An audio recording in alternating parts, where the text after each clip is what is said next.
Good morning and good day, everyone. Thank you for joining us.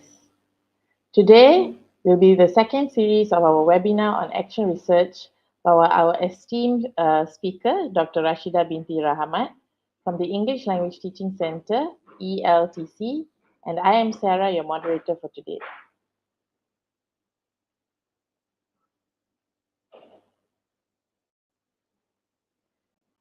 The second session is entitled Discussions of Research Findings.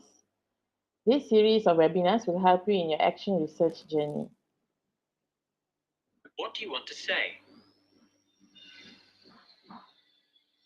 What do you want to say?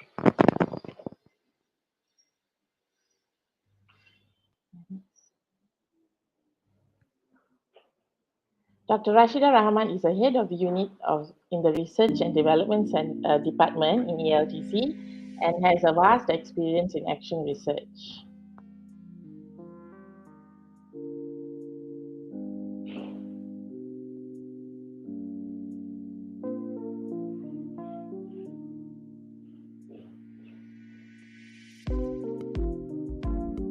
This webinar session will comprise of action research sharing session and the Q&A session. So please be prepared to ask your questions as we are using the YouTube and Facebook platforms to view this webinar. So please type out your questions in the comment section and we will try to answer all your questions.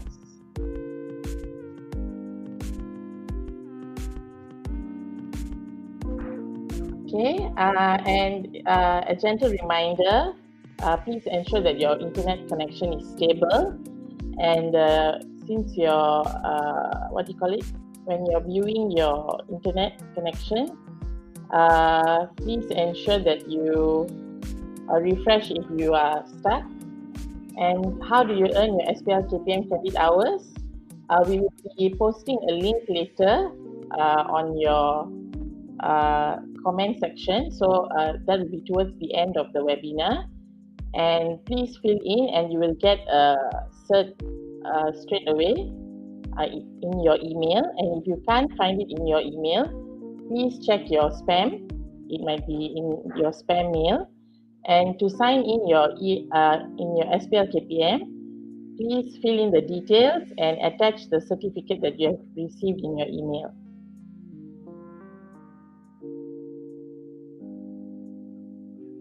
We would like to invite our very esteemed speaker, Dr. Rashidah binti Rahmat, to present her knowledge with us today on the discussions and findings.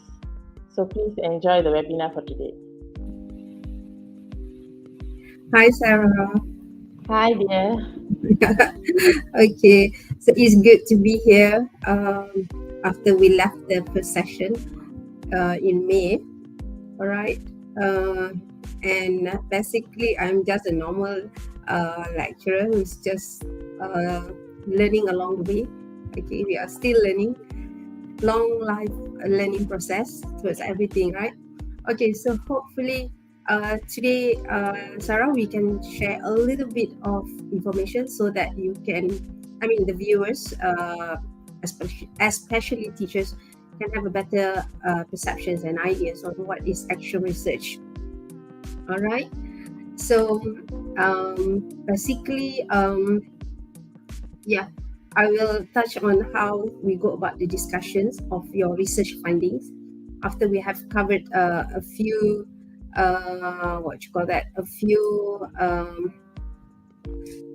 information regarding the theory and theory of action research. Okay, so Sarah, shall I start? Yes, please, good. Let's start. Yeah, it's a good Saturday because it rained last night, right? Yes. So hopefully the weather today is good for us to just be here for basically 2 hours. All right. Okay, so just let me share my slides and okay, we start the session. So this is going to be the second part of the workshop where I put it has the art of it.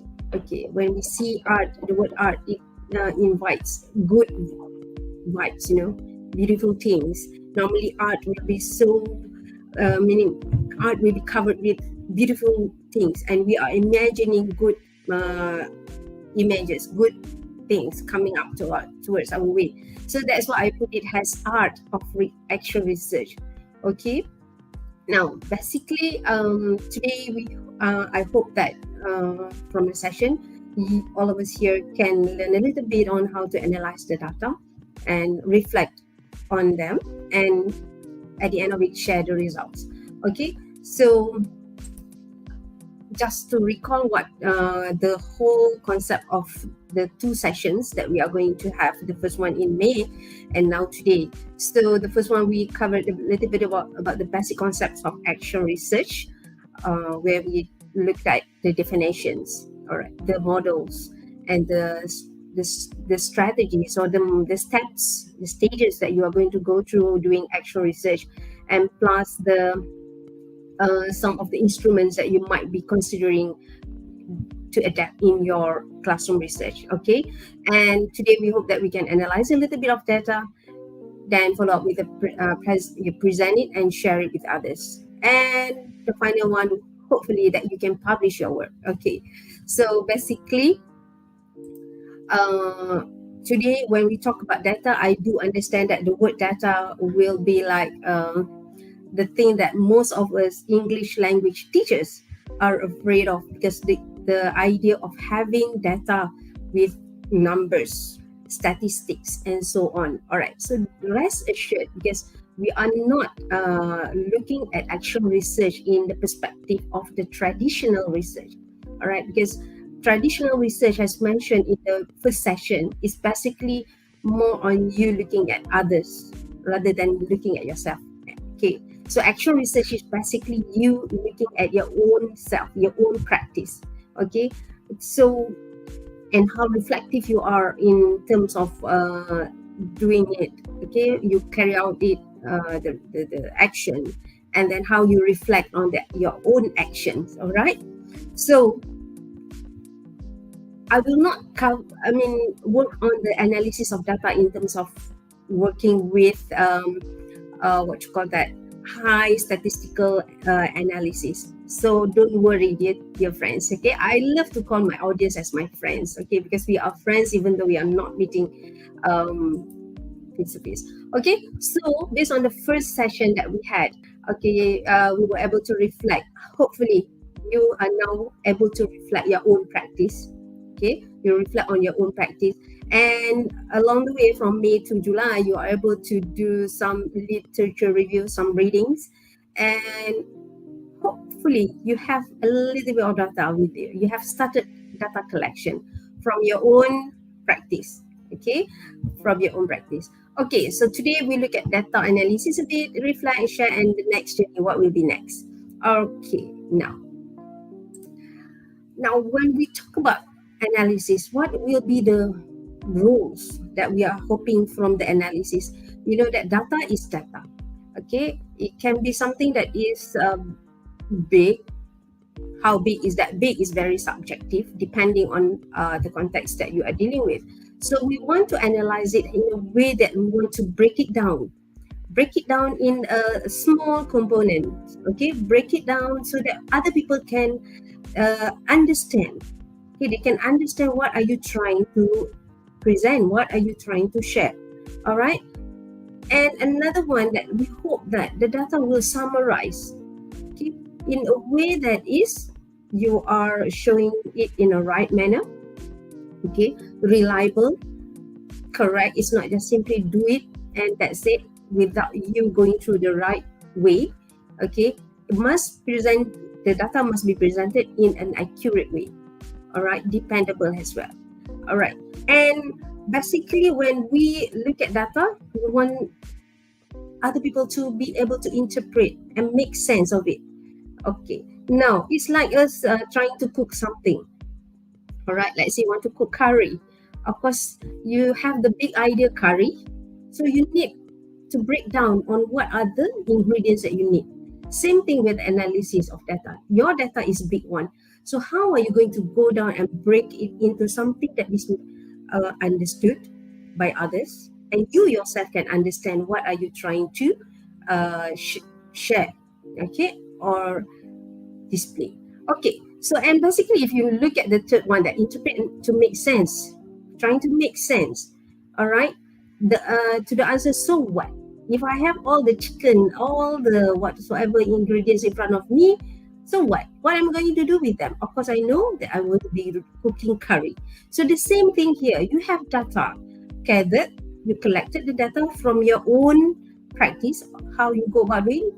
Maybe you can recall back the one that we looked in the first session, where you use your instruments, you use your questionnaire, interview, observation, and so on. You have those, but it is in compartment, different compartments. So how are you going to make it blend it, that it will be, as I mentioned just now, presentable, understood by others, and you are able to answer. So what will I do with this? How am I going to go about with it? All right. So that you remember all this, the field notes, the structured observation schedule, the interviews that you might have carried out with your students or your clients or your target group. Okay, you might have some video recordings, and you might have carried out some small survey with your own students. All right, so from here, it's all data being compiled in different compartments. You can see it's in field notes, audio tape, okay, observation, questionnaires, and interviews. So you need to make sure how this will make sense to your research. Okay, what is the aim or the objective of you carrying out your own classroom research? What are you trying to work on? What did you reflect on? And how all these instruments can help you make it more presentable. Okay, so, and when we talk about data, normally we will be looking at data which are going to be only useful for our purpose. All right, so you won't be like using all of these instruments to collect your data, and then you don't know what will that be used for. Will that be needed for your objective? Will that be needed to answer your research question, and so on? All right, so normally we will only select data that can do the job. Okay, do the job in a way that answering your research questions. Okay, now when we mention the word data as well, you look, normally this is the common one. It will be quali or quanti, qualitative or quantitative. All right, so basic one that we have in mind is this. And we teachers are trying, English language teachers, normally language teachers, from my own point of view, okay, I'm not going to be judgmental that everyone or every English language teachers are afraid with quantitative data, because it's dealing with figures, numbers. Okay? Dr. Rashidah, can I intercept? I'd like to ask you a question. In your previous slide about structured observations and schedule, I never knew that structured observations and schedule could be quanti. It could be used in finding quantitative data.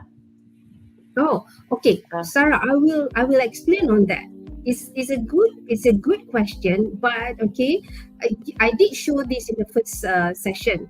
Okay, structured observation and observation might be slightly different. Okay, but the concept is again about observations. Okay, now I will tap on that a little bit. Why? Okay, after this, but it's a good question, and I will come back to your question after this. All right. So basically, it will be like quali and quanti. Data, it will be divided into two. We don't want to like confuse ourselves. Make it into two groups, quali and quanti. Okay. So when it is about qualitative, normally we'll be thinking about interviews, right? That recordings, diaries, your notes, Okay, field notes and so on, which will be involving with words and the use of words a lot. And normally, some scholars will say that this qualitative data, it will be more reflective. It is reflective that it will lead more to adaptations and also refinements. Okay, but it is still data which is big. All right, and quantitative as normal, it will be involving facts and figures. All right, it can be counted and coded. Okay, now we don't really want to look into, as what I said, quantitative at high level of analysis of it. All right, and I will cover that later. Here, what are the data from the instruments? How can we classify the data from the instruments? Okay, I showed you just now the field notes, structured observation schedule, and interviews, audio tape, okay, audio and video tape recordings, and questionnaires. All right, so all these actually we can classify them. As field notes is obviously will be falling under the qualitative data. All right, and structured observation, this is where I put it as, actually it is qualitative in nature, but it can be turned out as a quantitative feature. Okay, it can be turned out analyzing it as a quantitative data. All right, as for interviews, it's common, it's normal that we are going to categorize it into the qualitative data analysis, or data gathered from it will be basically qualitative in nature. And then audio and video tape, sometimes we don't want to record, but we want to, record has a video, we would like just to record the voice. So these two can be fall under, or can be categorized or classified as the qualitative data. All right, and questionnaires is undeniable. We will be like having the straightforward idea that questionnaires will be quantitative. However, there will be some juncture or some aspect of questionnaires that we can analyze it in a qualitative manner. All right, so if you are looking at questionnaires as one of these instruments that you are going to use in your actual research and you are going to analyze, basically we are not going to let you use the high statistical one, just a basic descriptive, right, frequency and percentage, mean, median, mode. Okay, but even that is quite subjective in terms of you selecting on what you want to analyze. All right, now talking about the structure in observation, yes, when we observe, normally we will be jotting down and all those will be in words. But when we do the structured observation, sometimes some of us will prefer to have a checklist. So it will be more structured for you to look at, and then you will be like when you are conducting your actual research, and let's say you are performing or you are trying out a certain strategy and you want to observe a certain behavior coming out from your students. So you might be like putting it in a table or use that checklist and do a tally count. All right, and that tally count is actually will be turning the structured observation into a quantitative nature. All right, because you are not presenting it, when you are analyzing it, you are not analyzing the words, but you are counting the tally, the words, the aspect that you are looking at. I will show you that example later shortly.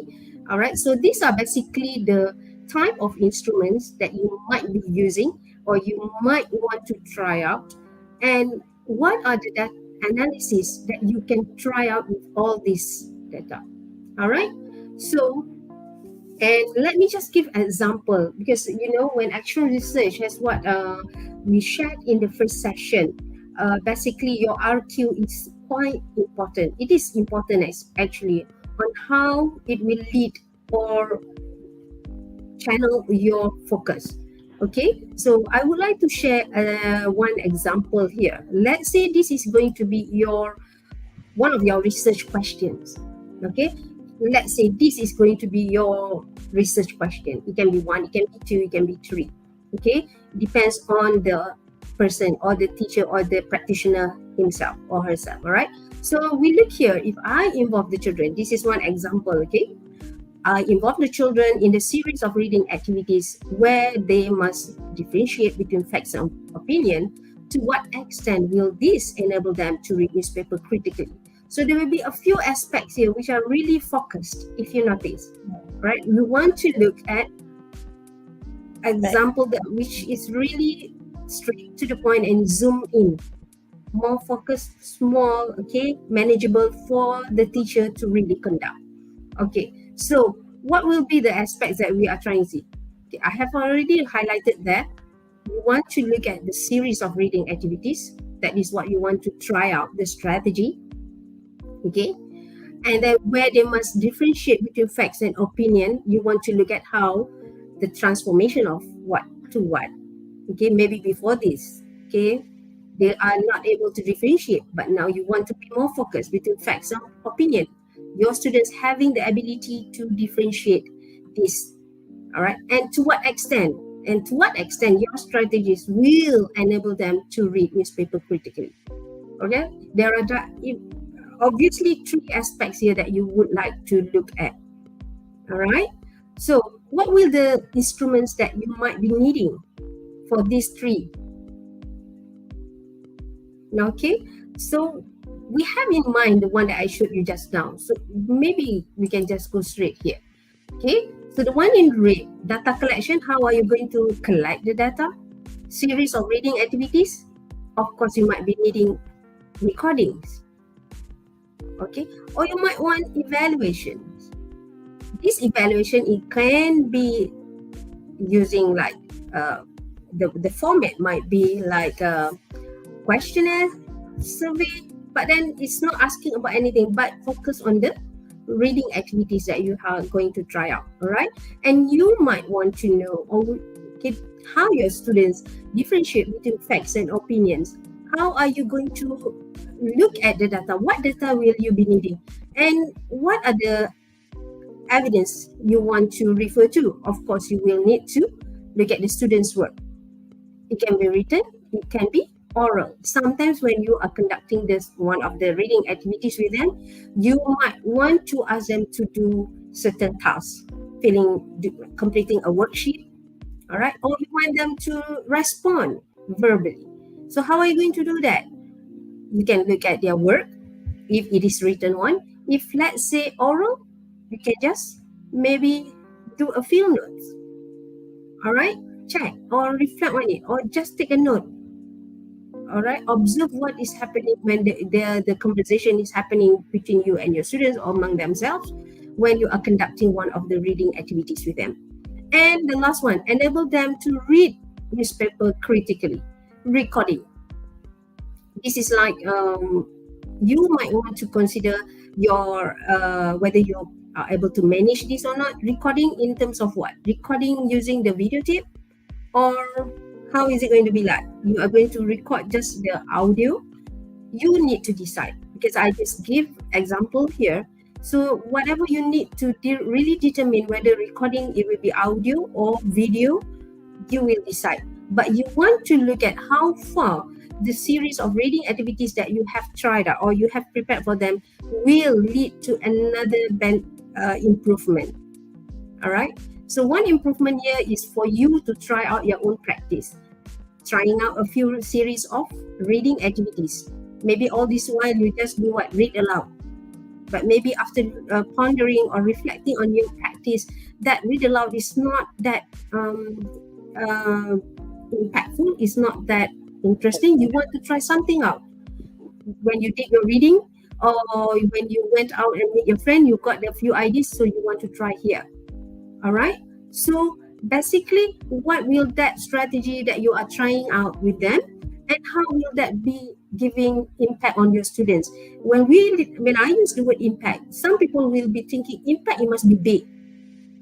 Actually, it is very subjective. That big, it's how much big is it? It's very subjective. Okay. So yes, the word impact, we will normally associate it with having big what? Effect, a drastic change, okay? But as I said, improvement, it can be just we can see improvement in a very and from a different angle. I might be seeing an improvement if my students, one in the previous class, maybe he just got 1 mark, but after I tried on certain activities with him, he managed to get from 1 to 3. You see, even that is a change. All right, maybe I'm not that talking about that in detail. What are the things that I have done with him or her or the class, but I can see from 1 change to 3 is a big impact for my students. All right, or from 0 to 3 or 0 to 1 in terms of their performance. Okay, it seems like okay, we try and move on. Okay, so in terms of data analysis, let's say just now you use recordings, you use interviews, you use evaluations. What will you be needing when you want to analyze them? All right. Okay, I think there is a background noise coming from my house. All right, moderate. Maybe we need just to pause for a while. We stop for a while because the noise from the garbage truck is like Intermission. Okay.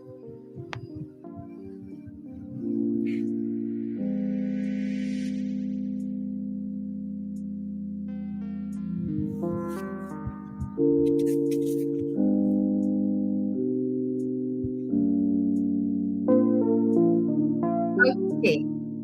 All right. Okay, we shall continue. Okay, sorry for the distraction a bit. Okay, ladies and gentlemen, my dear lovely friends out there. So when we look at this example just now that I gave, you can see this is one of your research questions. All right. If I involve, you see, I don't use the word if you involve. If I involve the children in the series of reading activities where they must differentiate between facts and opinion, to what extent will this enable them to read newspaper critically? I'm very focused here. I want to focus on the series of reading activities, and I want to look at the reading of newspaper instead of reading of articles in the textbook whatsoever. All right. Okay. So I have already selected my instrument on what I need to use so that I can be able to get data. All right. And once I have used them, now I have it in my collection of data. So how am I going to go about doing it, analyzing it?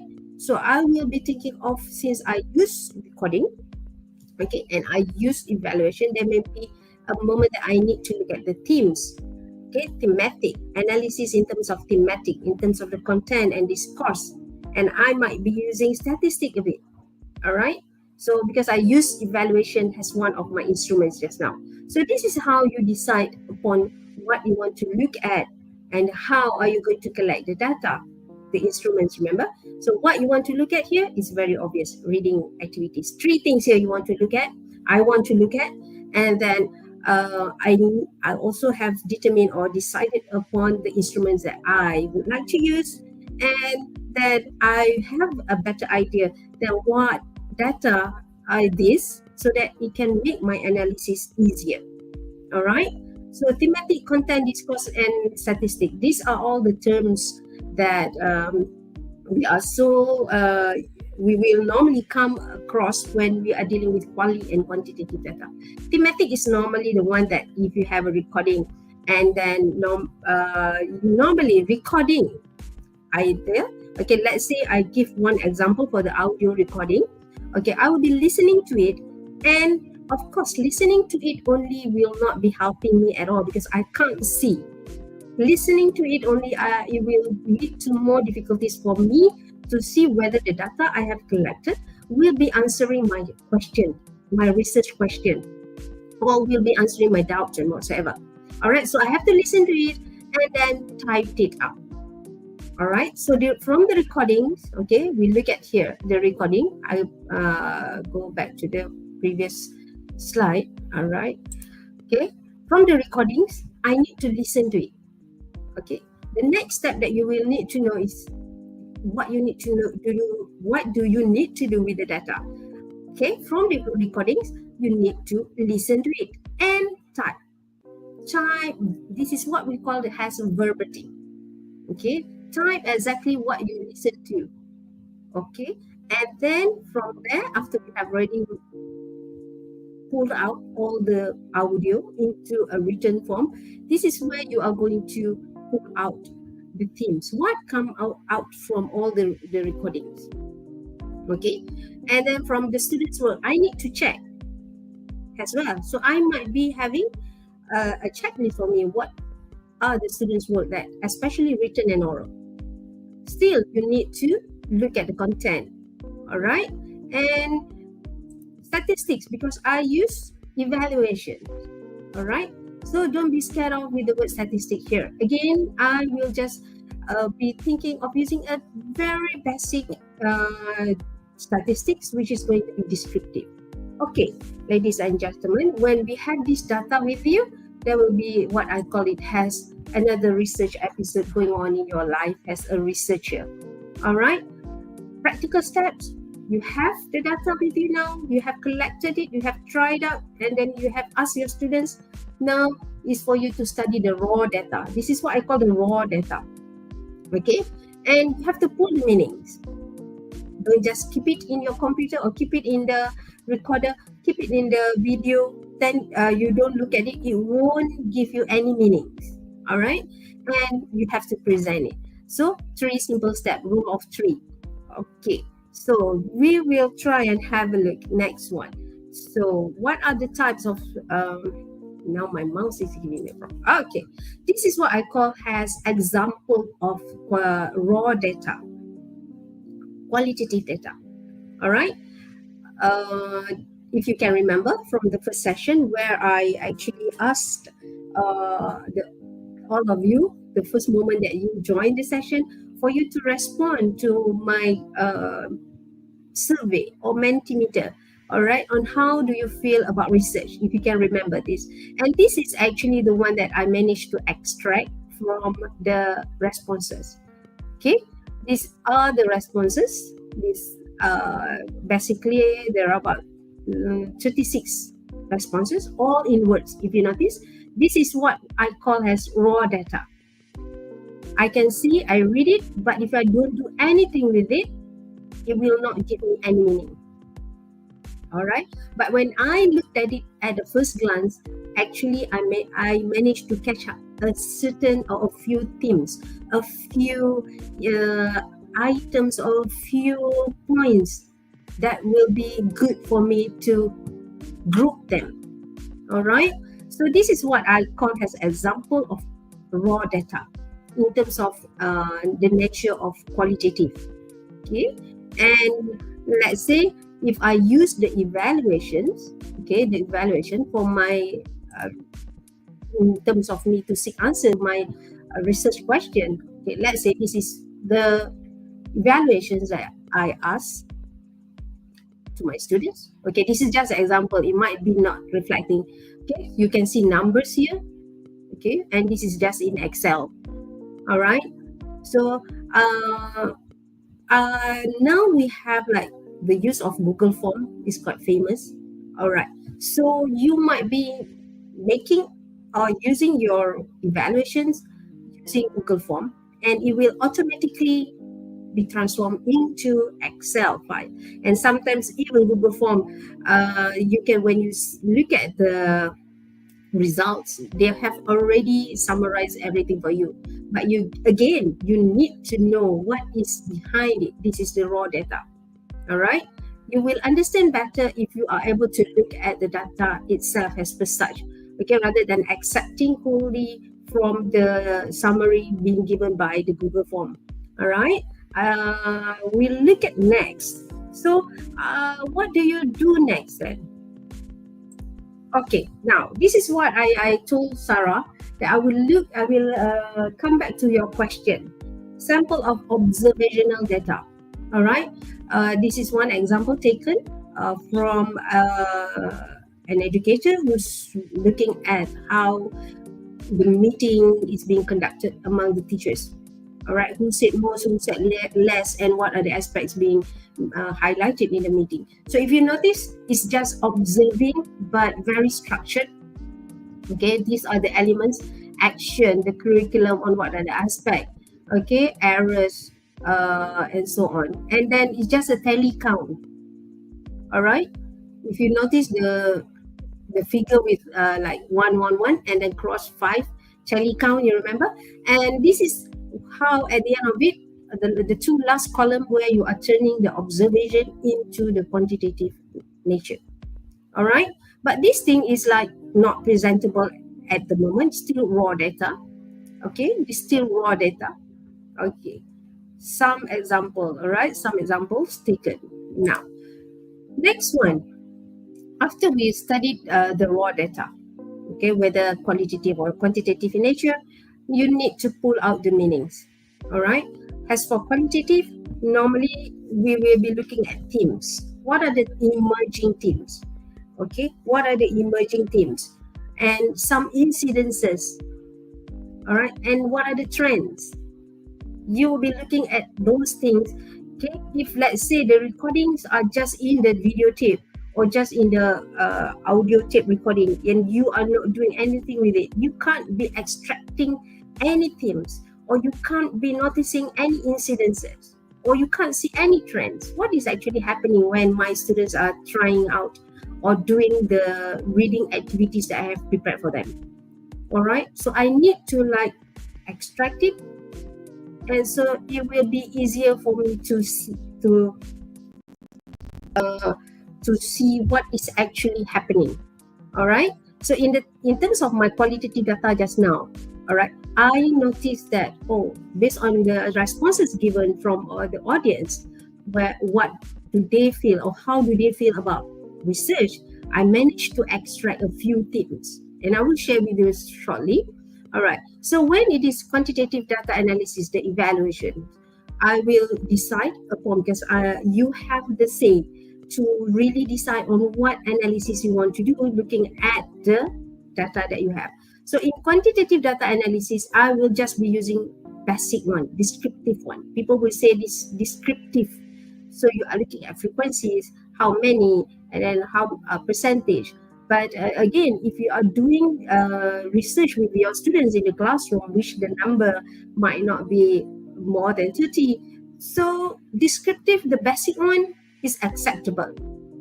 Okay, don't say that you have in mind that I say I need to have 30 students so that my quantitative data will be reliable.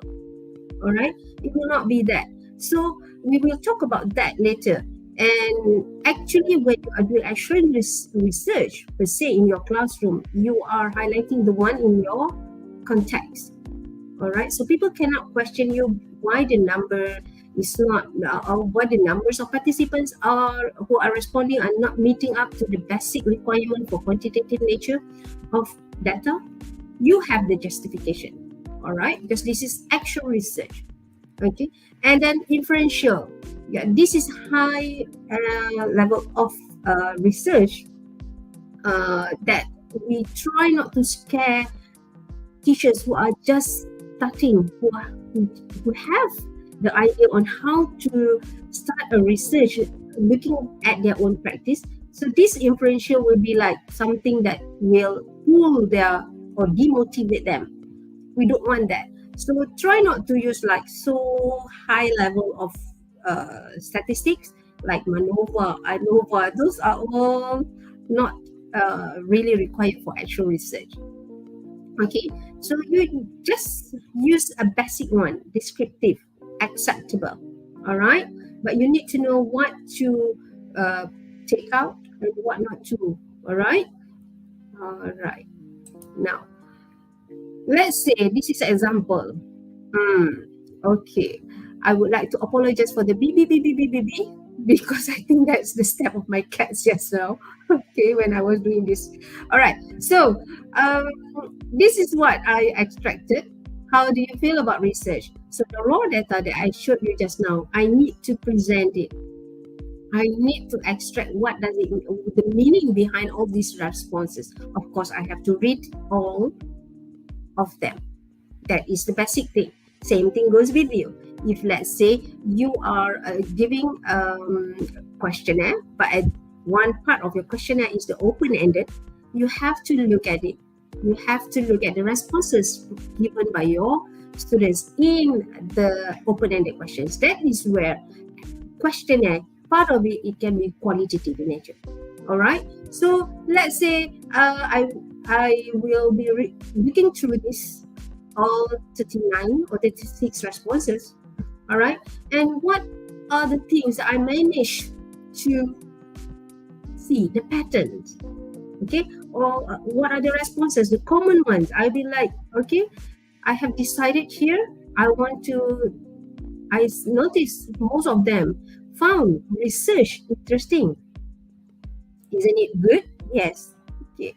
And then from the responses, I noticed some of them put as research as intimidating.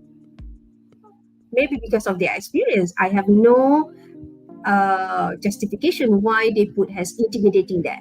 All right.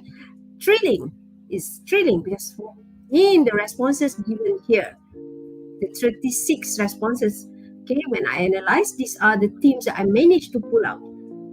All right. And maybe afterwards, when I want to present it, it will be another option that I have to explain. Where are the evidence? I have to extract the evidence. Who said interesting? Okay. So I will need to look for evidence. Who said interesting? Even though there is no there is no identity or there's no specific person I know that I might be labeling this. Respondent 1, 2, 3, 4, 5, 6, 7, and so on. So I will be saying that I will explain out of 36, 9 of them highlighted the word interesting when they were asked about research. Okay, and the same goes for intimidating. All right, where in the raw data I can find the statements that will be indicating intimidating, and the same goes for thrilling. All right, so this is the same context where you need to apply when you are analyzing your data, especially the one which is qualitative in nature. From the recordings that you typed out into a verbatim, into a full text, okay, you need to read, pull out, oh, what is this? Is this in this group? Okay, how many of them said, teacher, interesting? Okay, lesson interesting. What is that? I don't know what you asked them. So you might be extracting the same thing. Not clear. Instruction not clear, maybe. All right. Okay. And then normally this is how we present it. Okay. Now I will come back to this afterwards. Now for the quantitative data from the evaluations that they have given to you for your strategy, for my strategy just now. Okay, so I managed to get all the responses, but not just let it be presented like this in Excel file. So I turn it into a better presentation. Okay, maybe my graph is not that interesting, it's not that eye-catching. So you can have this, okay, turn the raw data from Excel, from whatever, okay, you use. There will be some software you might be having in your computer. So basically, we will be relying more on Excel. Can turn it into a graph, bar graph, table, okay, pie chart, and so on. You have the options, okay. But here for my context, I want to transform this quantitative data, which is from Excel, to a graph. And it will be like easier for me to look how many disagree, how many agree, and how many agree. There will be different colors indicating different items. Okay, so I think most of us are familiar with the use of this. Okay, so what you need to do next is actually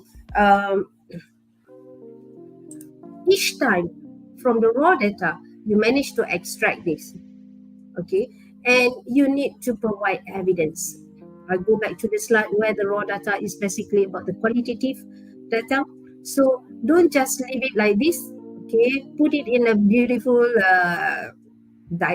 graphic organizer, and then one word there, and there's no explanation. You need to provide explanation for anything that you have transformed. Okay, the raw to a something, okay, to a better visual. You need to explain. Okay, this is where readers, or if other people are evaluating or looking into your actual research, they know, is it actual research in nature or not?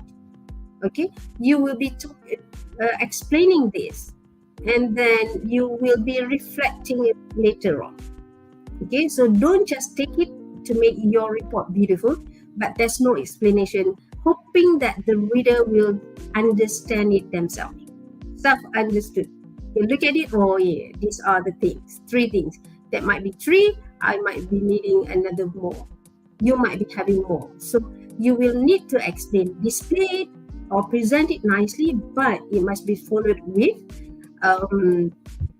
explanation.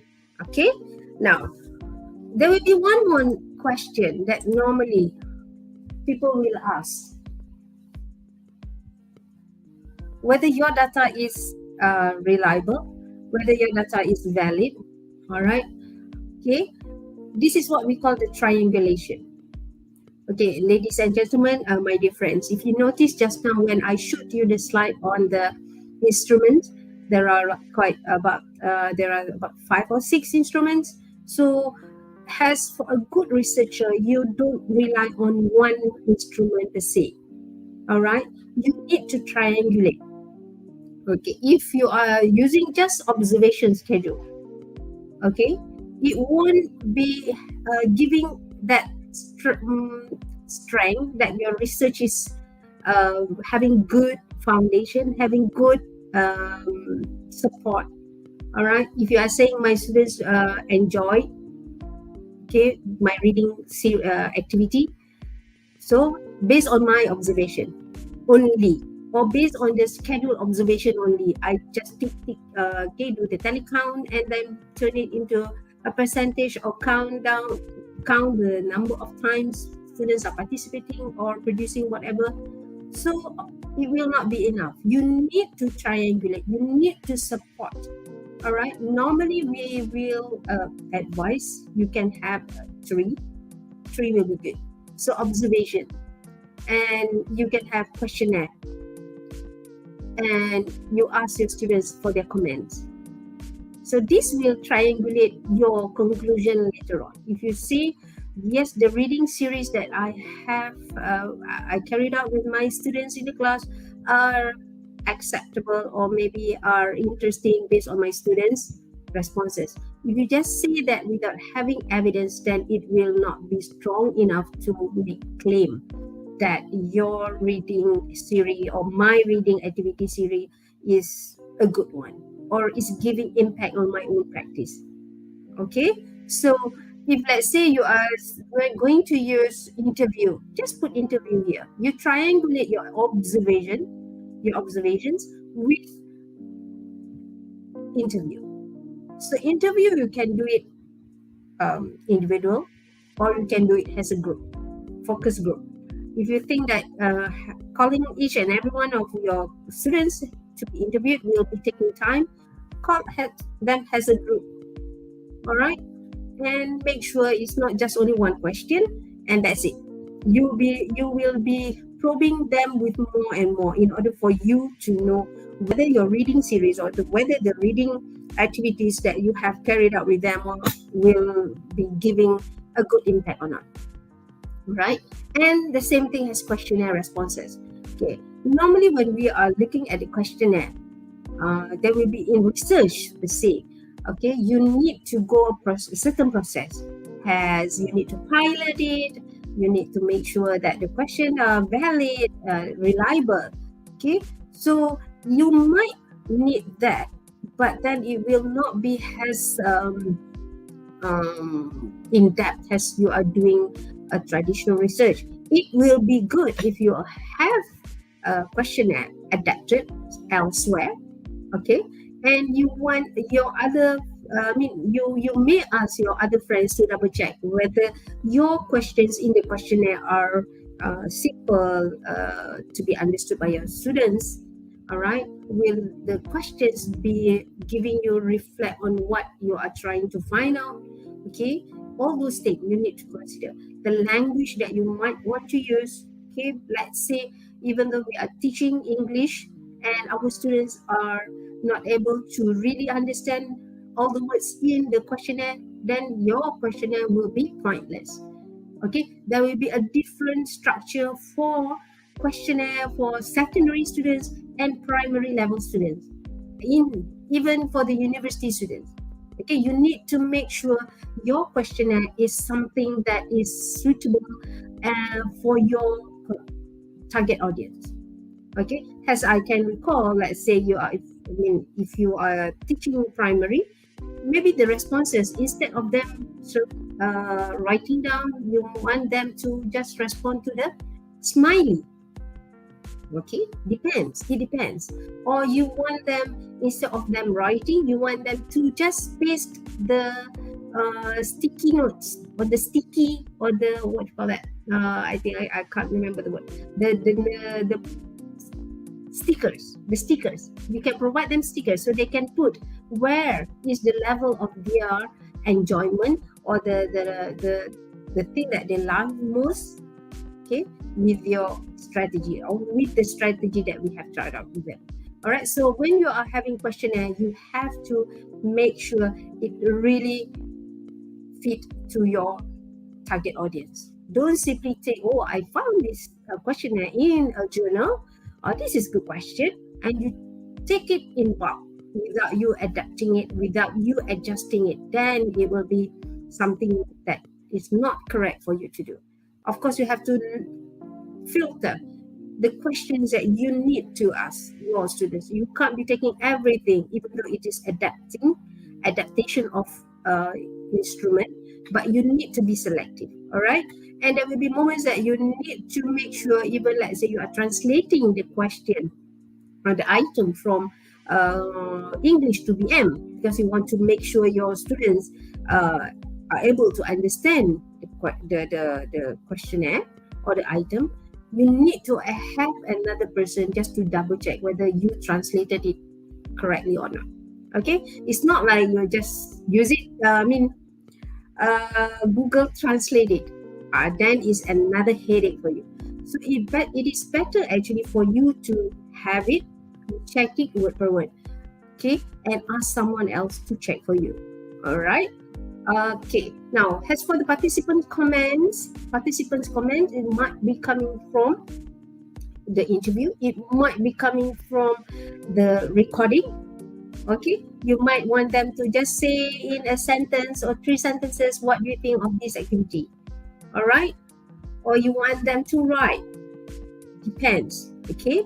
All right. So you need to triangulate. Don't just rely on one instrument for your actual research. Even though it's a classroom research, okay, you can do like observation, student work just now. Okay, you can use it to support that the reading series that I have tried out with them are proven working well based on the students' work, the completed work done by them. Okay, and when you ask them, yes, it is proven. So you have 3 sources to make the claim that the reading series that you have tried out will be having the ability to transform my students or your students from not being able to read critically. Now they are able to do so. All right. How you know that? There is the evidence. Okay. Now, okay. This is just to recall some of the instruments that you might want to use as your triangulation. Okay. Now, basically, this is another questions that will be lingering in our minds, right? Sophisticated software. Do you need to have, like, if I say the word SPSS. This is so common for those who are involved in research. The word SPSS, N vivo, Atlas TI, and maybe there will be more terms that I'm not that I can't recall now. But then again, do you need that? Actually, it's not the requirement. For you to conduct your own classroom research, you don't really have to buy SPSS. You don't really have to purchase N vivo or Atlas TI, because it will be leading to another stage where you need to familiarize yourself with all these software. All right, and it will take time then. Okay, just look at the number of students that you have in the context of your own classroom research. Let's say only 30. Then just use Excel. And now, as I mentioned just now, Excel has, if you are using Google Form, it will automatically be linked with Excel. You can download that, right? So you don't have to purchase or have another software that will give you another headache of understanding how to go about using it. Same thing with Atlas TI. Same thing with N vivo. Let's say you are not familiar with all those software, but you have this 36, like me in my case, I have 36 responses. Okay, let me just go back to here. Okay, to my raw data. I have only 36. Okay, let me go back. Where is it? Okay. This one. Do I really have to use high level software? No need. What I need to do is just I read it and maybe I just type it in Word document. All right, or maybe I just use my pen and pencil, just write it down, and later you can group them accordingly to the themes, okay, or to the categories that you have managed to identify. All right, so in this case, if let's say you're having only 36, no need. Okay, yes, all this software will be producing impressive visuals. It's undeniable. But then again, for us, for us or for those who are really would like to try out, don't let that be another thing that will stop you from doing. I won't be doing this, alamak. I need to use N vivo ke? No need. If you are familiar with Word document, just transform everything into Word document. All right, and just don't put this raw data in your report later on. Okay, we will go to that later. All right, so same thing here. If I am familiar with Excel, why do I need to transfer everything, just the 36 responses, to software SPSS? You see, I have another headache then. Where can I select the data and so on? So make your life easy. If you are familiar with Word document, if you are familiar with Excel, go with it. Do not have in mind, oh, I need to buy this software and so on. Like this one, let's say you have this observational data, you just can transfer everything into chart manually, right? Okay, so it will just take a few minutes of your time to get all this being presented in a better view. Okay, same thing here. So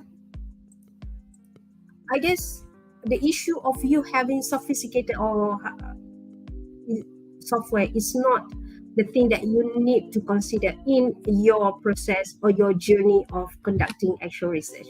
Okay, all right, now validation.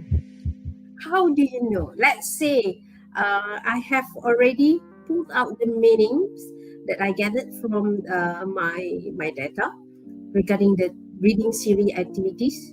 Okay, in order for me to look at my students are able to read critically, especially reading newspaper. Okay, so I need to validate, and I claim from my findings from the analysis I have done, I made a claim that yes, my approach or my strategy from read aloud all the time turn to using read aloud, and I change to something else. Let's say what, cartoon, I'm not sure. Okay, more a simplified version of reading text. Okay, so I claim that method or that approach really worked well. Okay, based on the data that I have. All right, so you need to validate. Okay, yes, I can do self-validation, but that self-validation must be supported. You cannot just say, I made a good job today, or I made a good outcome from the process of using these 3 series or few series of reading activities with my students. Okay, but you just say it out like that without proving it. So that's why the data that we present it in a better way, in a presentable way, need to be used here. You need to highlight from these 3 sources of evidence, yeah, my claim is solid, is valid, and is really work well with my context. Okay, and you can also ask a group of people, especially you don't need to crack your head where to find those people, your own colleagues in your institution. Basically, you can ask them to double check whether from here and here, yes, this is the one that I can make claim. If they agree, if they dispute, you have to consider it. All right, validation of claims, meaning that you are going to say, yes, this approach is good, that I have done it. All right, or you can ask a critical friend. Okay, you can ask a critical friend to look into your findings, okay, into your claims. Okay, this critical friend doesn't mean that he or she will only giving you good input. Okay, you have to be open in a way that if, let's say, he or she is questioning you, how you come up to this statement saying that, yes, my students are able to read critically, especially newspaper articles from where and where. So you need to support. And if, let's say, that support is not strong enough, you need to ask her, how can you, or maybe he or she will suggest to you on how you can make it better. So the claim will be something that is acceptable. Okay, now you can even ask academic, meaning there will be certain people in the academic world or the academic area that can double check, can validate whether your claim is really acceptable or not. All right, you can ask them, for instance, outside of your institution. Okay, if you have the idea of trying to publish this work to a high platform in your conference, if you are going to write this for your thesis or whatever, so you might want to go to the academic, okay, people in the academics world to validate your findings or your claims. Okay, so this is some of the things. But if, let's say, for your context, you don't want to really crack your head, okay, just a simple actual research class, okay, in your own class with your 30 students, you can validate your claims using self-validation. Look at the support that you must provide evidence and support, or you can ask your colleagues or your critical friend to support you. That is another process that will be acceptable. Okay, all right. Now we will come to the reporting the findings. Okay, you have already asked for certain people to validate.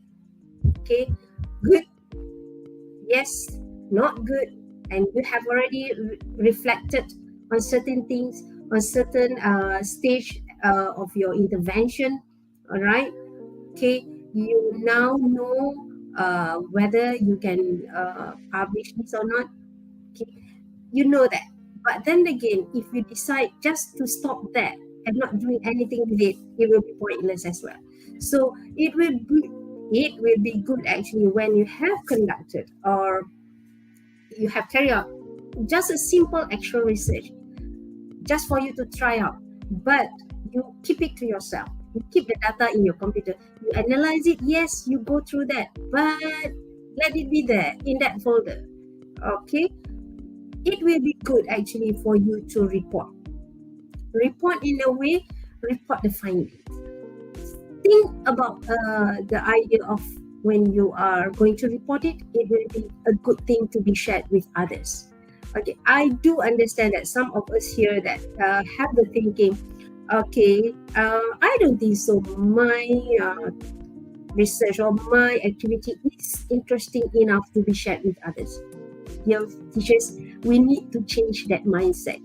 Okay, there will be a moment in our life or the timeline of our career as a teacher. You have done such good things, all right, but you are not doing anything with it except just put it in the record book, which is, I think, is something that we need to think over. Now is actually the time for us to share. You might not be giving a good impact to big number of groups, but you might be giving it a little bit to a smaller group of teachers. Might be your own colleagues in the school, in our own institution. This is good. I will try this in my own class now. So now you are expanding it. Okay, if you notice in the first session that we had in May, all right, actual research, it can be done actually individually, or you can do it collaboratively with others. All right, it can be collaborative with the one in your own institution, or you can do collaboratively with others outside your own institution. So you are making comparison. It is a good one then. You can report, even let's say you are you are going to try out on one task or one specific activity to see the improvement of what, okay, how you approach writing maybe, okay. So you are going to share your practice with the others. Wouldn't it be great? Okay, so we need to look at this one. Maybe you might be thinking that you don't know where to start. You have the data, you analyze them, is good. But then again, how to start is always how to start. And actually, in actual research, since the focus is more on us, ourselves, oneself, we are looking at our own practice. We are not really focused on how others are conducting it. So let's say you want to start off, it will be better actually you start with these questions. So you can start writing, what is my concern? Jot it down. All right? My concern is what? I am concerned with this blah, blah, blah, blah. How much I have done for writing with my students. Or my students are not speaking well. They are not uttering a single word in the class. Okay, they are not uttering any English word in my class except for their own mother tongue. So what I need to do? Have I not done enough for having this blah blah blah activity? So what you want to do actually there? Why am I concerned? You need to know why are you concerned with that aspect. Write it. When you put it in a way that you see, what is my concern? Why I am concerned? What do I think about it? You are more focused on yourself, and it can be really easy for you to start writing because it's narrative. It's going to be you talking about yourself. All right. This is not, if you notice that all these seven questions, it's not about you bragging, you see. It's not like I need to do this because I want to show off, blah, blah, blah. No, you are highlighting the concern of your practice. Okay, why are you concerned with your own practice? Because your students are not performing, maybe. All right, because you want to change, blah, blah, blah. Okay, what do you think you can do? I think I can try this out. What will I do about it? This is where you are going to start with your own action. All right, how will you gather data? How will you get the evidence? Now you are thinking about how you are going to collect the data.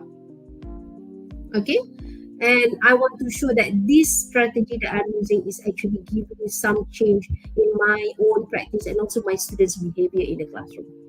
All right, how will I ensure any judgment I make reasonably fair and accurate? So this is where you go back to the one that I mentioned just now.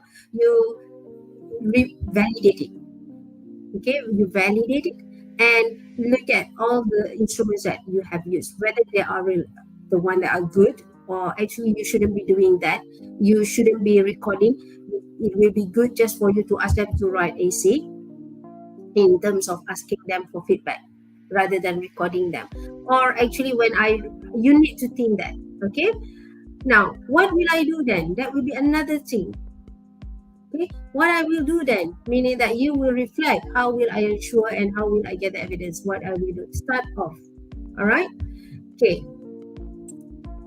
Now, if you look at the one that I'm showing right now, is about the model of chemist and McTaggart.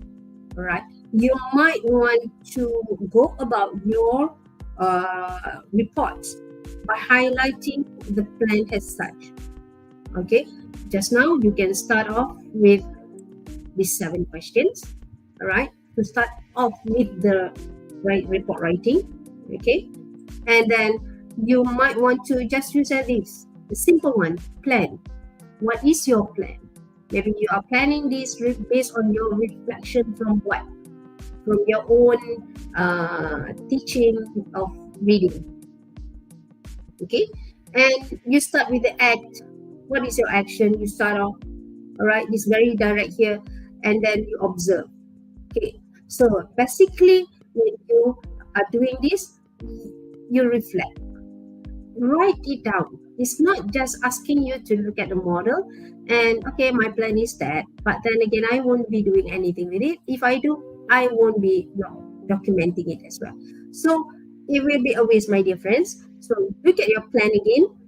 Okay, a simple plan. Nobody can just claim that is such a lousy plan, or it's not a very high educated one. No, you have the justification for selecting that plan or for having that plan.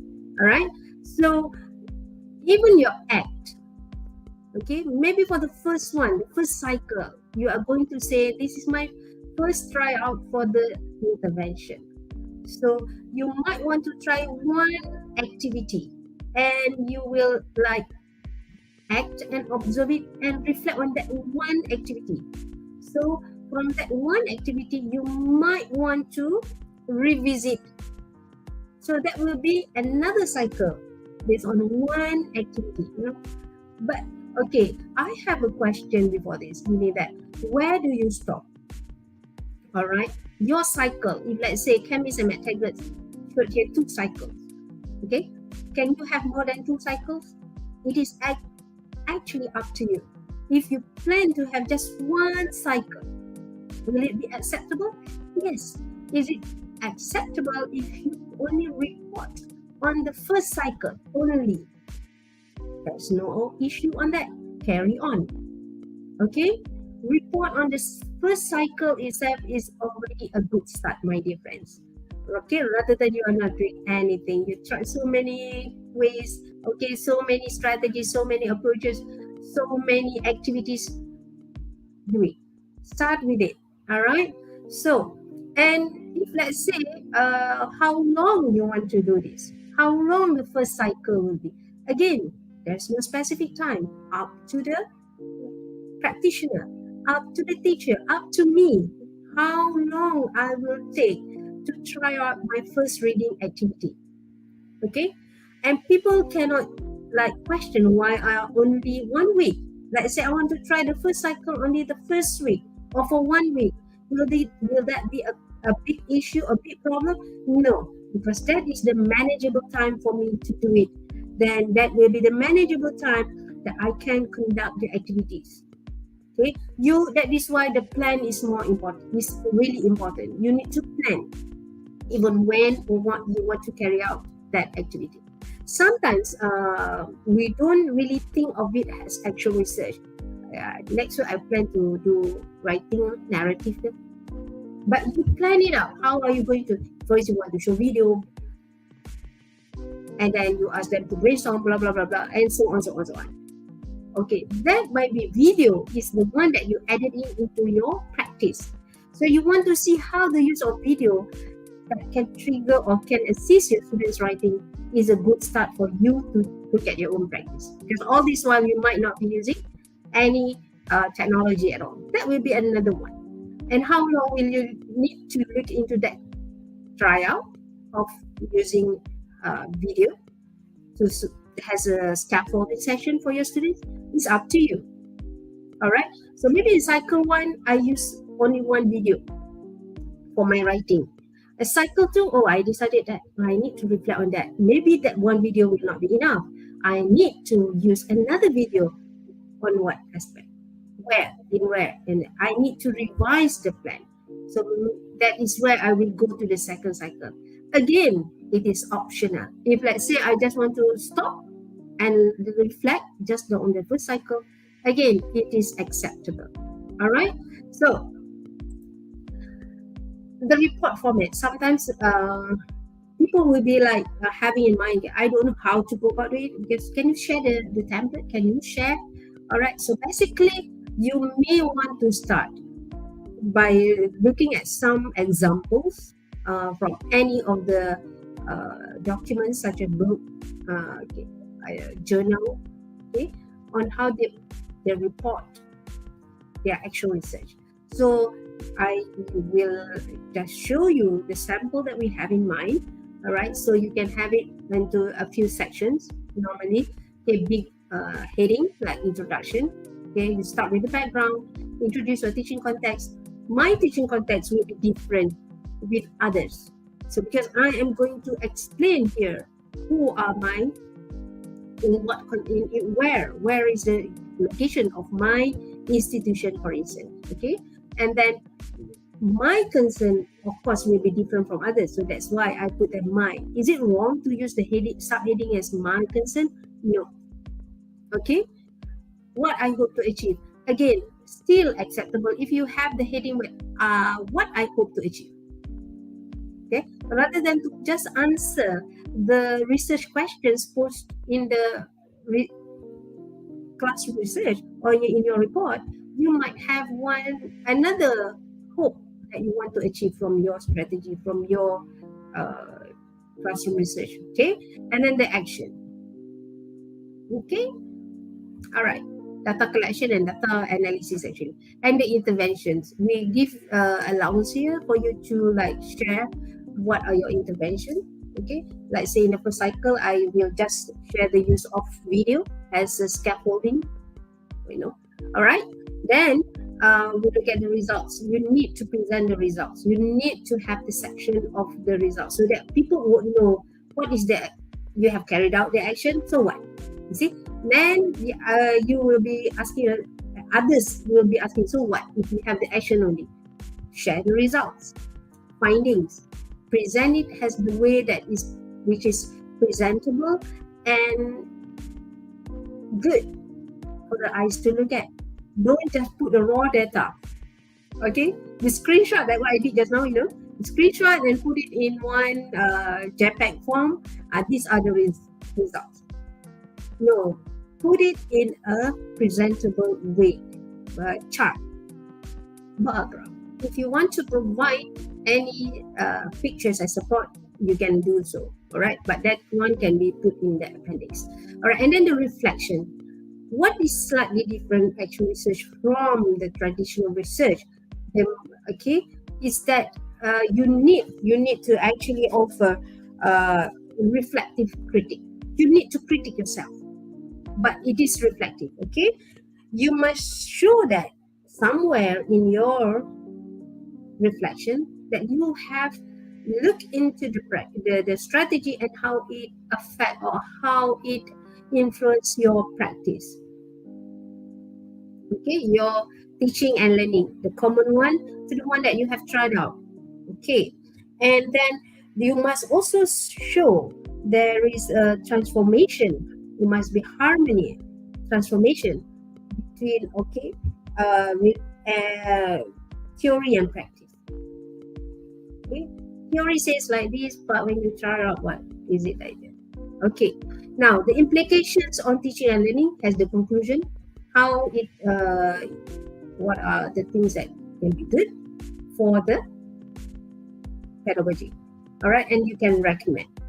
So even this recommendation, okay, it is going to be maybe useful for others and you yourself, meaning that if you, let's say, you just put the recommendations there, it is meant actually for you more, but others, when they are reading your report, they can gain something from that. Oh, I can start from the recommendation given by blah blah blah, so and so, from his report of actual research.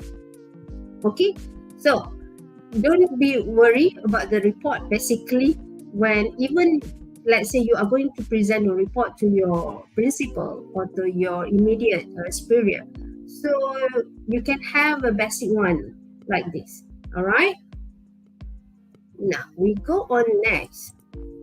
Okay, so this one I shared in our first session, where actually if you have all these things, you start recognizing, or you recognize and wonders about an issue in your own classroom, your own practice. You have all these things, you analyzes the solution, you look for strategies, you look for ideas to make improvement, okay, and then you come up with a solution. Okay, not only you analyze the solution, but you come up with a solution to try.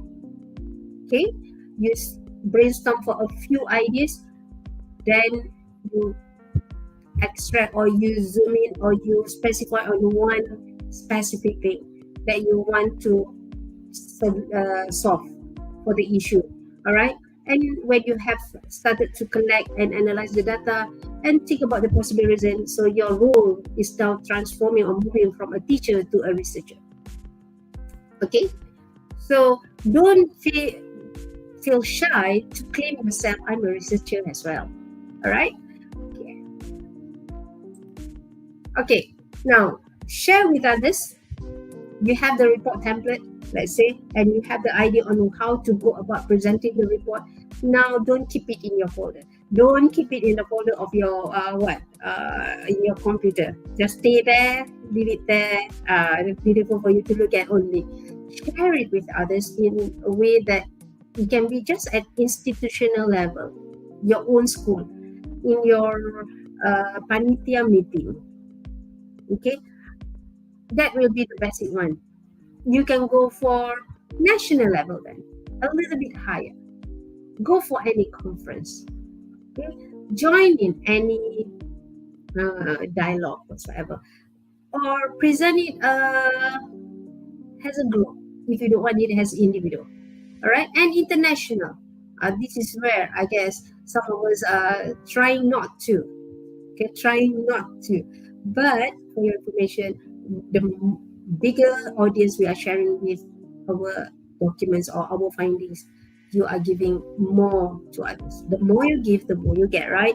So if, let's say, you are just the beginner and you are yet to have the courage to go for international, start small from your own institution. Even smaller to big, you go to your own panel of your own English panel, all right, or your own department. Okay? If you don't want it to be, it's a one-to-one between you and your principal, which is a good one. Okay, which is also a good one. All right. Okay, so now just share, but you are not documenting it. It will be another waste. All right, if you have shared it verbally, okay, so there will be a need actually, which is a good one. Go up another stage, step up another level, that you are going to publish this in writing. So for instance, you can publish it in a book. Okay, and this is where actually I would like just to share our institution, English Language Teaching Center, is now, especially our department, the research and innovation, we are working on the actual research book.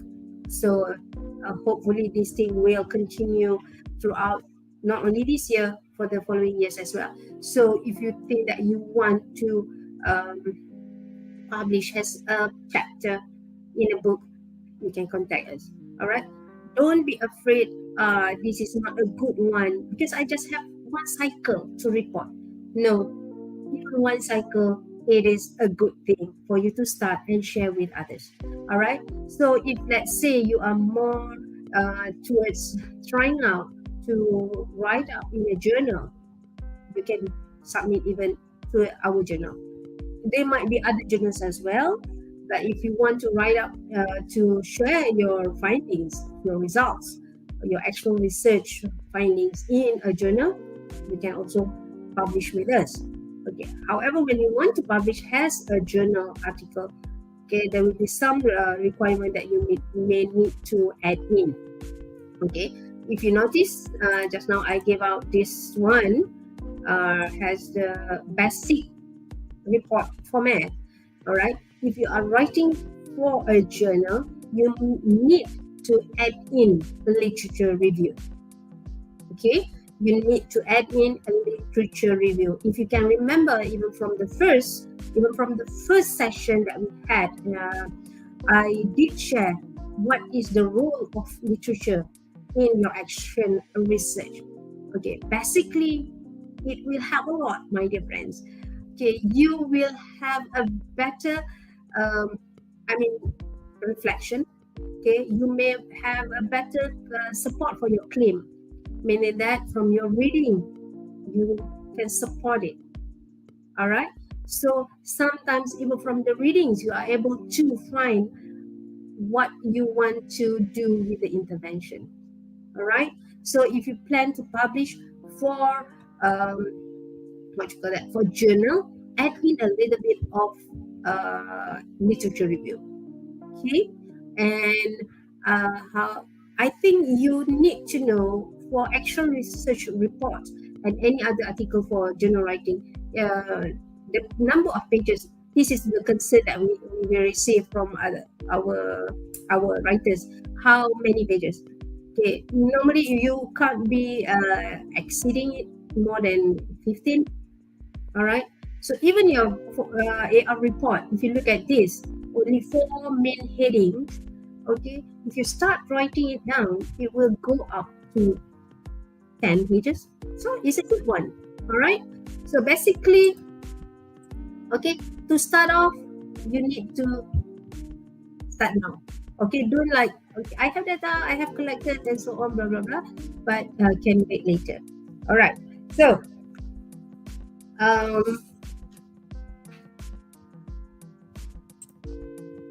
okay, starting the journey of your actual research.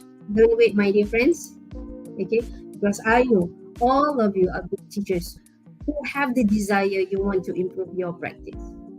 Okay, and because if you improve our practice, it will at the end of it improve what we hope for, the students' performance. All right, and that would improve, ladies and gentlemen. Don't only think about improving in terms of grades. All right, the students' grades. You might be hoping that your practice will improve your students' attitude or self-esteem towards the language that you are trying to impart on them. Okay, so don't be like afraid. Okay, just follow the practical step. Stay small, stay focused. Don't be too ambitious. Okay, all right. You need to have a clear research questions. All right, if you have very vague, as what we shared earlier in the first session, then it will be difficult for you to really. I won't say it will be that difficult, but then it will lead to some challenge for you to conduct the action research. Be realistic, as what I said just now. Realistic in terms of so many ways that you need to think about whether the time management. Okay, we know all of us are busy. Yes, you are busy. Yes, all of us are having work to do, and then teachers need to be multitasking and everything. So you need to plan well, realistic, and plan carefully. Okay, be realistic, be careful with whatever you want to carry out. All right, so you need to take into consideration. You can anticipate. So if I carry out this next week, what will happen? When will it be possible? All right, so for instance, let's say I just shared a sharing by a teacher. Okay, she conducted interventions. Okay, she had a pre-test. Okay, and then she started off her intervention based on the data that she gathered. All right, so which is a good support, good justification on why she is doing that intervention. Okay, and then she carried out the intervention and planned. She planned for that one to have a post-test. Okay, but she forgot to put into consideration the time for her to really conduct it. So she was thinking like, okay, next week will be the post-test, but she didn't take into consideration the time for her lesson. What was that before? Or next week, what will the school be having? Sports day. So the moment that she had planned for the post-test, and she did carry out. The students just came back from their sports or PJK lesson, or I can't remember, but something got to do with sports. So the outcome is not as such. But again, that is something that we can reflect. I mean, I see that she can reflect on in the planning. All right. So realistic timeline. If you think that this is going to be just 3 weeks or 4 weeks, go on with it. Don't plan it for like 3 years. Realistic, my dear friends. 3 years, yes. Why don't you start off with a longitudinal study rather than doing actual research? Okay, all right. So I'm telling this just for the sake of the practicality of us teaching in the school. We put aside for those who are really focusing on doing research and selecting actual research to be the design for their research. It's a different one. That one, yes, they can have a longer time. All right, but that long also is something still need to be considered. All right, ensure good ethical practice. Okay, ethical practice meaning that here you must make sure that you like inform your students that you will be recording, for instance, and their information. Will you be exposing the real name, or will you be using the pseudonym, or let it be anonymous for when you are reporting? Okay, so all these things, ethical practice and so on. Okay, right. Now, next one, concentrate on learning. On learning, what do you learn, and not on the outcomes of the action. Okay, concentrate on learning. All right, what did you learn along the way? And focus of the research is you, not other teachers. Okay, and beware of happy endings. Don't assume everything will be that is a happy ending. Okay, and they live happily ever after. Okay, that is why we put it has a few cycles. Okay, a few cycles of actual research that you might want to say why this is not working, that you want to consider that the not working one to be another cycle. Okay, all right. Okay, thanks. I think that's all for the session. And will there be any questions that Sarah, I think that's all that I would like to share. It's just that don't stop documenting what you are trying to do, what you are doing in the classroom, and consider that as your actual research or the classroom research for you to start off with. All right. Thank you so much, Dr. Rashidah, for the very invaluable information you have shared with us. Really, thank you so much for coming on board. Now we shall move on to the Q&A session, question and answer session. So dear participants, those who are watching, please feel free to type out your questions in the comment section and post it.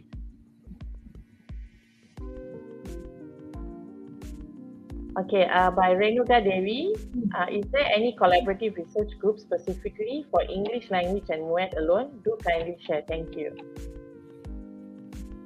Okay, for collaborative research.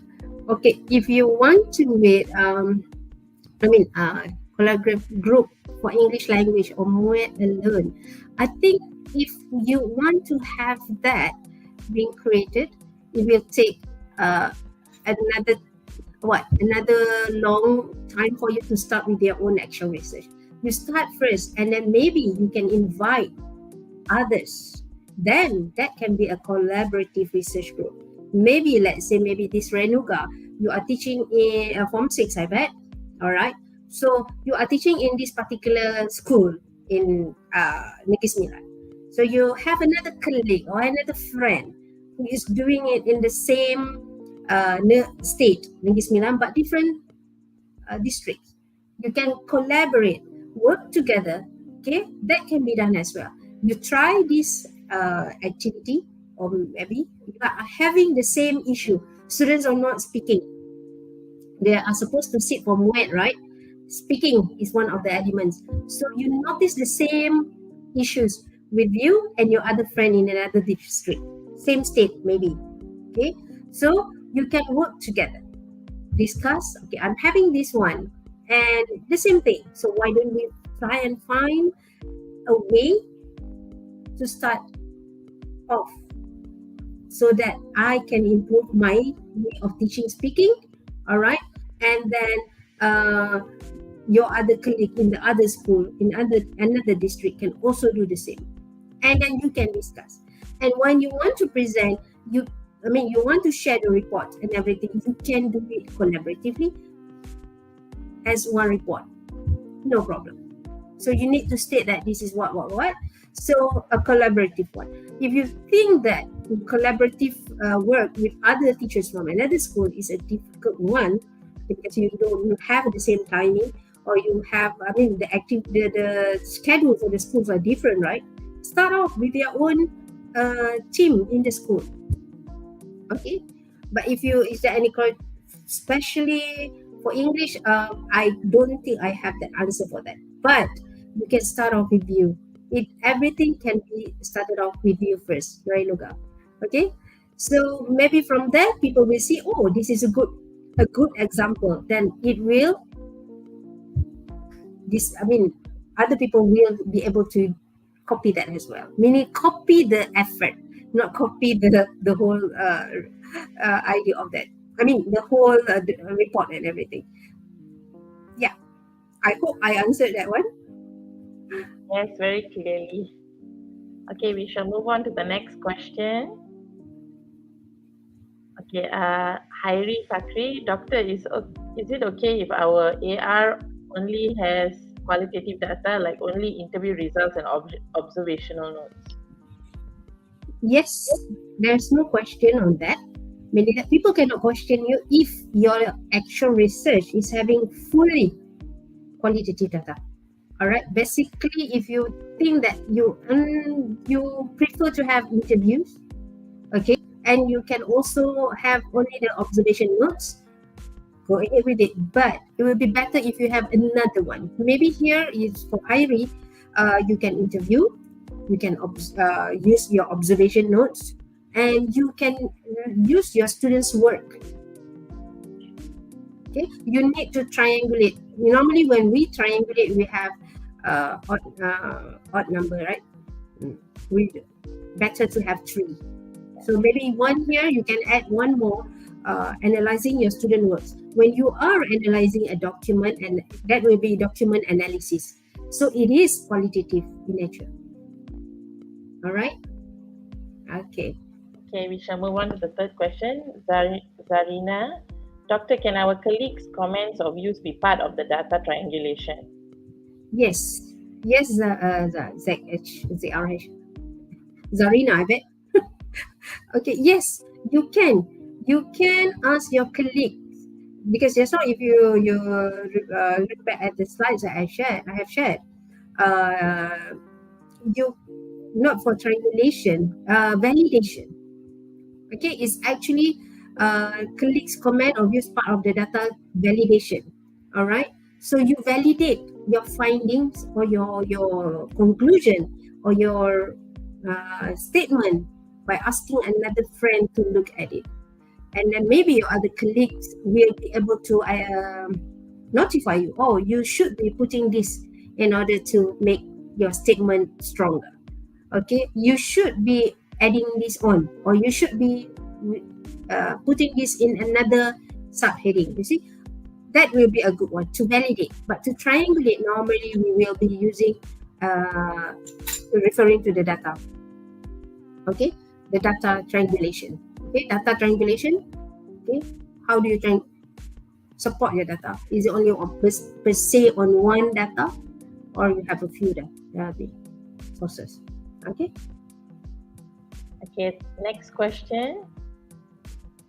Nur Yusmawati, is pre and post data collection a must in AR? Oh, this is a good question. Pre and post data collection is a must. Depends on the researcher, depends on the teacher. All right. Let's say if you plan to have pre-data here, I can say that, for instance, pre-test, students' work, their essay maybe. All right. Having an essay for them to write, that can be the pre-data that you have, and then you are working on it, and then you will come up with intervention, all right, to like curb or try to improve that issue. Okay, maybe from there you notice that I have not been teaching enough for past tense, it maybe, all right, and then go to the process of conducting interventions, and you want to see whether at the end of it, after let's say 3 weeks, you have this intervention for 3 weeks or 1 week, you want to see that issue is being settled, is being solved, or being reduced, or being whatever.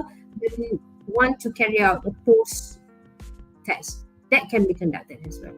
All right. When we listen to this pre and post data collection, it will be good actually.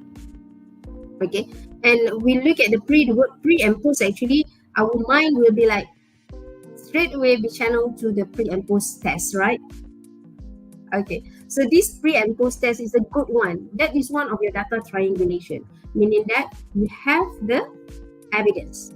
All right, before you conduct the intervention, or before you start out with that strategy, this is the issue. So after you have tried out, at the end of it, the 3rd week or the 4th week or the 8th week, you are able to see the improvement, and you are able to get input whether the strategy that you have tried out with your students are working well from the student's perspective, and you also can look at from your own observation. Okay, so it will be good if you had a pre and a post data to support you. Okay. Okay, next question. Awesome chair. Any duration time for the AR? Can it be done in just a few days? Again, I will say that it is up to the teacher. All right. If you think within a few days that will be enough for you to gather data, you can do so. There will be no time that people can tell you to stop. All right. For action research, it is the person who is conducting it will decide when to start and when to stop. Okay. Until you are satisfied with it, you think, okay, that's it, I want to stop. You see? It will be the decision made by the person who is conducting it. Okay, if you think just a few days will be giving you enough input, then go ahead. Okay, go ahead. 3 days, you want to try this. Look at how it is going to make a change. Maybe in terms of the students' attitude, the students' reaction or participation in the class. So it depends on what you want to look at. So there will be no time limit that of course in a day what you want to look at, you decide. You see, can people question you if you are conducting it in just 1 day? You have to justify. But we have to think logically, right?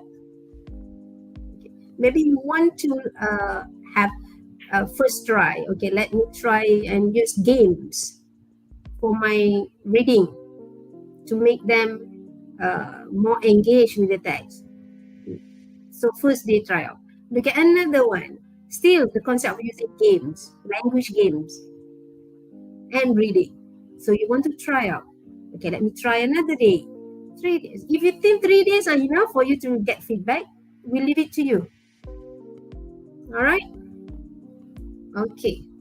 Is there like a minimal amount for each cycle, or it's back to what you had mentioned, doctor? It's all about how much you need to find. How much you need to find. If let's say you think within one cycle, it is enough, then you can stop there. Okay. As what I mentioned just now, there will be no one can stay, you can stop this. If you yourself, because actual research is focusing more on you, meaning ourselves. All right, we are not concerned with what others are doing, okay, or what others will say. If you plan this for 1 week or 3 days, this is not good lah.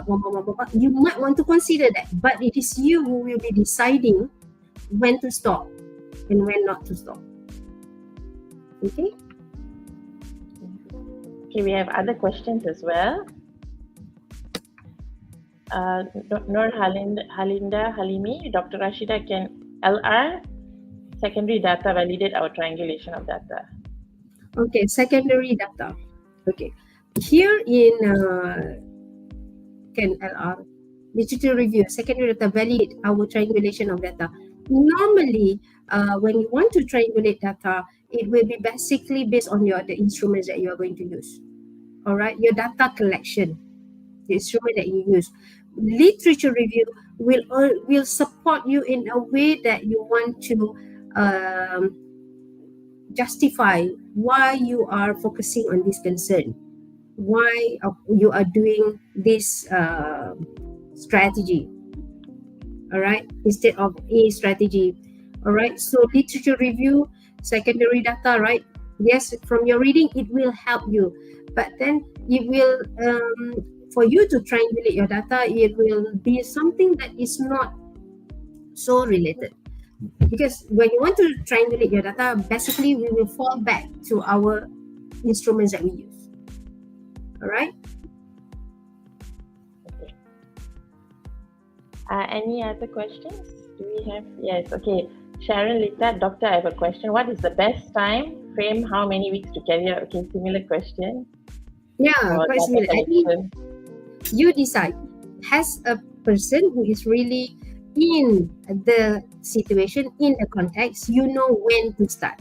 If I say you need to start now, but it's not suitable for your own time, right? Time, your schedule and everything, it will be pointless.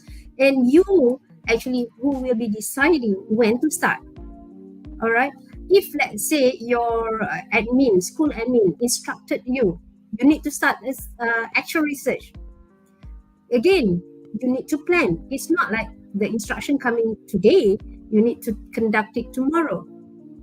Okay, that is why just now there will be a planning stage. You need to plan. Okay, of course the plan will need you to reflect what is actually you are going to look into. What will the thing that you are worried about? What is the problem in your teaching that you want to solve? If let's say your principal or your school admin asks you to conduct it as a panel, then you have to sit together and come to a consensus on what aspect they need to really focus on. We know in English language subject, there are a lot of issues, right? Focusing on the 4 skills: reading, writing, listening, speaking. So will that be a good idea for you to cover all? You need to know first, as a group later on, what is actually the core thing you want to highlight first, you want to curb first. Okay, If you want to do like your planning, you want to go for listening first, then plan for listening. All right, this is how you plan. So even that planning, it will be different depending on your context, your institute, your own environment. Okay, all right. I hope I answered that one. Yes, you did. So we find the issue, then we focus on how to go about trying the strategy. Yes. All right. If let's say you are doing collaboratively with your panel, English panel, of course you need to come back together and discuss, right? So that one is also you need to take consideration. Okay, how long you want to do this activity and what will be next? Will you look again into it? When will that be? Okay, what are the activities and so on? All right. Okay. Do you have any more questions? Yes. Awesome, Chair. If I do more than one cycle, can I stick to the same AR title or must change the title? Okay, you can stick to the same title, but then wouldn't it be like a repetition and then people won't see? If I do that more than one cycle, yes, you can do. If you are reporting it in the same report, all right, or you want to have it be able to be differentiated. Okay, this is the first cycle. All right, maybe you want to change a bit by putting part 1, or maybe you want to do the other one. What? Of course, a different one will be better. Okay. All right. Yes. One last question. Is it compulsory to do our action research in cycles? What do you mean by that? Is it compulsory? Is it compulsory to do action research? Is it compulsory to do in cycles? Wouldn't it be good? Because action research is the idea that we have to for us to improve our practice, right? Okay, it is a good one. I wouldn't be saying that compulsory. If you say that it is enough with only one cycle, but then again, having a look at the definition, the concept of action research itself, okay, we want to see how much thing has or how much of the effort that we have put in the first cycle is giving change to our own practice. You might need to think about looking back, revisiting or revise what you have conducted in the first cycle, right? It might give you another idea. Okay, I didn't do well here. Maybe my instruction wasn't clear on how that video will be helping them to start writing. So in my next cycle, what will you do? Okay. All right. Okay, thank you once again, Dr. Rashidah. We really appreciate you coming on board and doing your second session with us and taking your time to share your knowledge on the subject of discussions and findings. Thank you so much once again. And thank you to Melton, Negis, Chapter Negis Mila, and also Malaka for having this session and inviting me. I really appreciate on behalf of my team, actually. All right. So thank you for having me on board, and I hope all of you learned something. Yes, we learned a lot, and we can revisit this video at any time to see all that you had shared for today and for the previous sessions as well. Thank you. So now, before leaving, we would like to promote our new, conference, our very first conference by Melton Negeri Sembilan. And it will be on the 15th of October, and it's entitled Action Research Challenge 2022. Please, to all teachers, we are inviting all teachers, all educators, please come on board. We will be having it at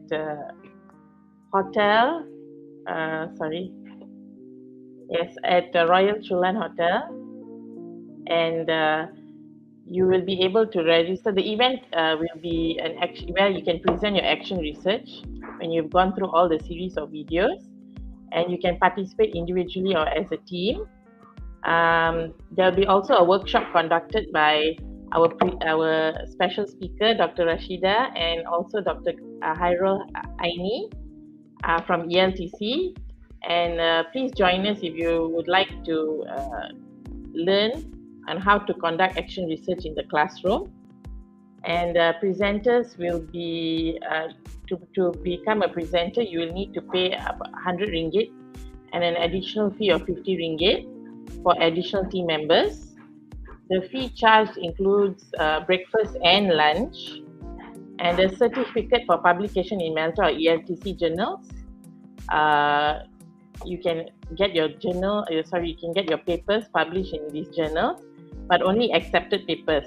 Okay, and participants who would just like to come as a participant and join our conference, you will need to pay 40 ringgit to join. Okay, so only one award will be given to each winning paper, but if you would like additional awards and certs for those who have won, you will need to you'll be charged, and you will need to request for additional awards. Okay, so that'll be upon request, and there'll be 3 best paper awards and 3 best presenter awards. And please come and join us to get these awards. You never know if you never try. Please register and join ARC 2022 today. Our closing date will be on the 30th of September 2022. Okay, so to know more, to inquire more, please log on to this website. We will be pasting the link in the chat box now. You can click the link, and yes, this is the link, and you'll be able to read up on what we are offering during this conference. It's only for 1 day, and please register as soon as possible. The closing date is on the 30th of September. Okay, before we leave, I would like to reiterate, please ensure that you fill in your registration form, the link provided, and you will have to fill in your SPL KPM credit hours yourself and attach the cert that you'll receive in your email once you've registered. Okay, so that's all for today. Once again, thank you so much for joining us, and please stay tuned for the latest news on our Facebook, Malta Negeri Sembilan chapter. If you are not in Facebook, in our Malta Negeri Sembilan chapter, please follow us. Thank you. Bye.